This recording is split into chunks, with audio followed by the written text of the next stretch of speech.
My Nintendo Game Boy Color has a problem reading games. Let's fix that. Firstly, I'll unscrew the 6 screws that are on the back.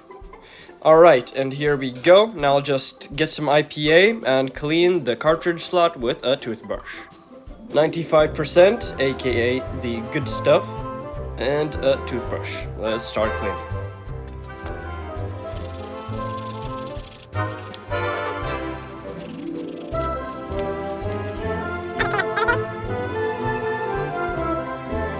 And there we go. Now I will just put this back together and test it.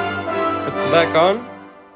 Alright, now I'll just put in some batteries, the game, and the moment of truth.